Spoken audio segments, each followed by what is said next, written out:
Fiona Aedgar, astrologer here, and I thought that I would make a quick video about the upcoming full moon in Pisces.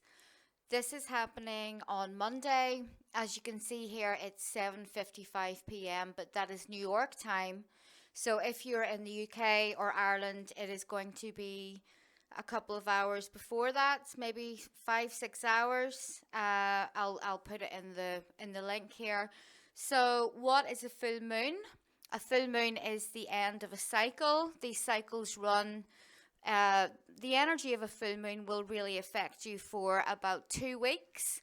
But of course, any changes that you make within those two weeks may be more long lasting than that. So during a full moon, our senses tend to be heightened. The spirit world is closer. It's a really mystical time. It's also the time that I do my ritual for Frigga.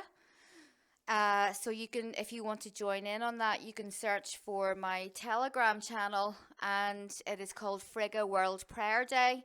I also have an astrology channel on there. Just search for Fiona Aedgar Astrology, and I make daily, almost daily astrology voice clips to prepare you for the day ahead. So this is a harvest full moon. As you can see, the sun is in Virgo. Virgo is the sign of the earth, the healer. It's the medicine woman or medicine man. It's a very shamanic type of energy. And when the moon is full, it means that the sun and moon are in opposite signs, as you can see. So Pisces is opposite Virgo. Pisces is mystical, it's spiritual, it is a mutable water sign. So it's heavily connected to your emotions and your spiritual state. This is a really good time to do any kind of ritual for ancestral clearing. Especially if you are a Virgo sun or moon, and Pisces sun or moon. So what does this mean overall? Well, as you can see, the moon is conjunct Neptune, so that kind of reinforces all of that kind of heavy Neptunian water type of vibe. So it can be a little bit confusing. During full moons, because there's an opposition playing out here, it's really about one of your life areas versus another one, and trying to find some kind of balance within that. For your own personal story, you would need to look at your individual birth chart, as you can pull it up for free on this wonderful website, astro.com. So balancing two different situations. What is Virgo? Virgo is very much connected to order. So what do you need to bring to order in your life as we prepare for the winter season ahead? So Virgo is definitely connected to health practices, your diet. It's an earth sign. What do you put into your body? How do you nourish it? What type of food do you eat? It's also a good time to prepare, keep stuff in your house, especially with the stuff that's going on right now. You know, there may be some supply issues. I don't know. Been hearing rumors about that for many months. I haven't found it particularly difficult to get anything, so I don't know if it's just rumors or whether that will come into play more into the winter months. But you know, it's always good to be prepared.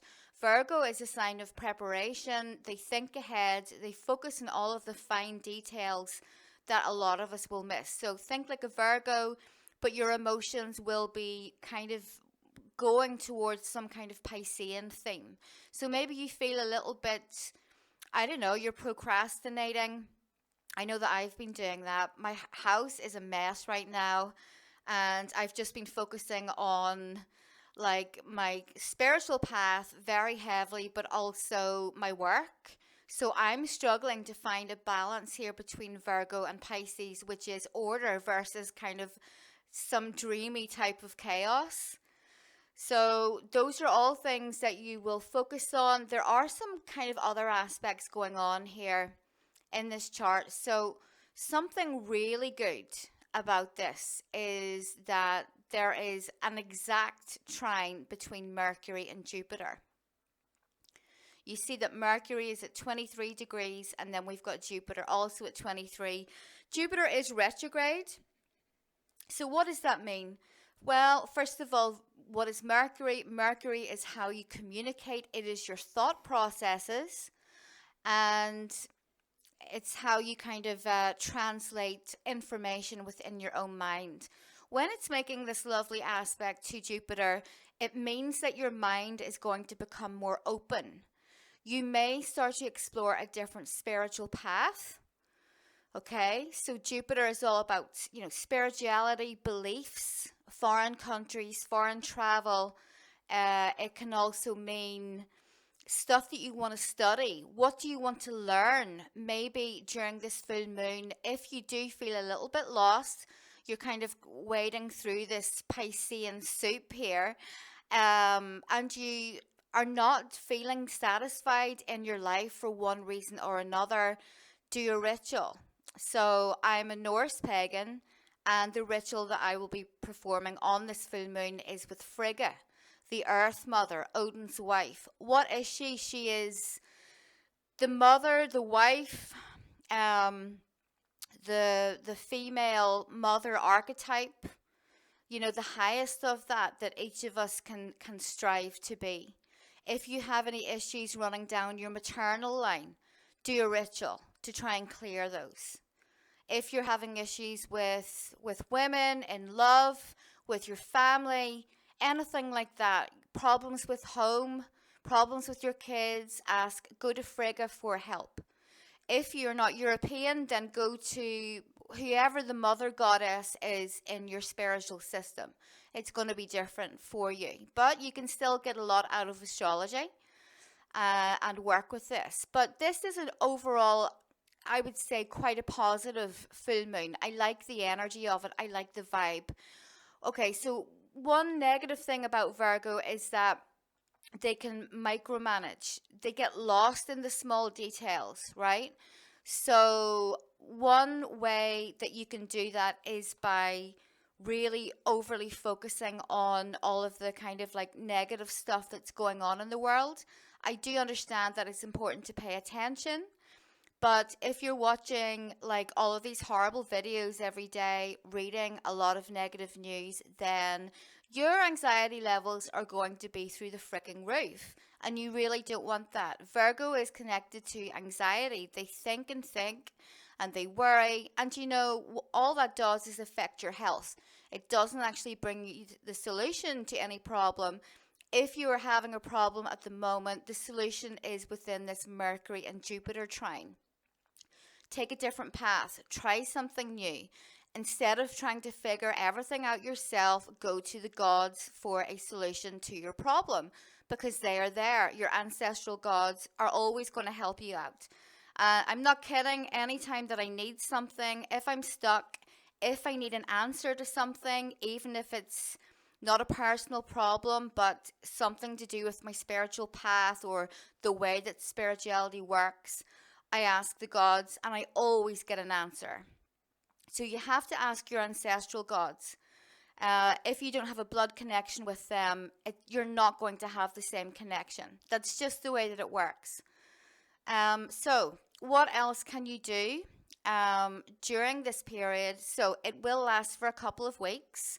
One other quite prominent aspect that I see here is that Venus is opposite Uranus. So it is an applying opposition, which means it's quite strong. So what is this? Venus is your love life, romance, partners, marriage. It's also about the way that you feel about yourself, your self-confidence levels, and it can be connected with money too. There's going to be something unexpected that happens here. Overall, it may be positive because Mercury is in Libra, and the ruler of Libra is Venus. So you may meet someone, you may have some beautiful event that happens within your love life, or there's just going to be a shake-up if you need it. So one thing to remember about astrology transits is that if you're on the wrong path, right, your astrology transits are going to hit you so much harder. What is it? It is the universe's way, the planet's way, the God's way, your ancestors, your soul. They are trying to get you back on the right path, okay? So if the piano falls out of the sky, if you have some bad event, with your health or an accident or you lose your job, any of those things, it's happening for a reason. It's happening because you're not on the right path, you're going in the wrong direction. So this happens to try and get you back on the right path again. We don't live in a hostile universe. The universe wants to make us happy. It wants to manifest your dreams for you. But if you're continuously ignoring it and like working against your chart or, ignoring signs, ignoring omens or whatever, then something will happen to get you back on the right path again. But this should be good for relationships. Um, it can be a bit unpredictable. I mean, there is still a square between Venus and Saturn. However, it is separating because Saturn is at 7 degrees and it's retrograde, and Venus is at 11, so it's going to be a minor influence over this. So, full moons bring endings. That doesn't mean that, something is going to die or end in a bad way. It means that something is going to move forward, it's going to progress. It can be in terms of relationships, as they are featured quite heavily in this. It could also be about your health, okay, because Virgo is involved here. And it can be about your spiritual path. If you've had any kind of addiction issues, alcohol, drugs, even some kind of psychological addiction that you have to something that is unhealthy with you, it may worsen slightly over those couple of days when the full moon will be at its tightest. But then you become more aware of it. If you think when you go outside, it's a beautiful, clear night and the moon is full, it illuminates the landscape. Everything that was once dark and hidden is going to come to light over a full moon. Okay, so that can be unsettling, surprising, but ultimately it is going to be the best for you at the end of that. So that's pretty much my advice for this full moon. Obviously, if you're a Virgo or if you're Pisces, it's going to affect you more. Or if you have Virgo moon or Pisces moon, you're going to see that. But do check your personal chart and see where all of that is falling. For me, it is falling within my 5th house and my 11th house. So some changes there for me. Some changes connected to maybe some groups, friendships, also creativity, romances. So all good stuff. But yeah, I mean, this should be pretty smooth as long as you're on the right path and do some kind of spiritual work, rituals, do some work to get rid of addictions, any kind of unhealthy flaws that you have that are derailing you. So honor is super important. Honor is what protects you from misfortunes, right? So there was a reason why the ancestors, honor was one of the most important things to them. What does honor mean? It means keeping your word, right? It means not telling lies. It means not attacking or feeling resentful and jealous about people that maybe have more than you or appear to have more. Work on yourself, right? So that's how you protect your luck. When it comes to luck, you actually inherit it from your ancestors, right?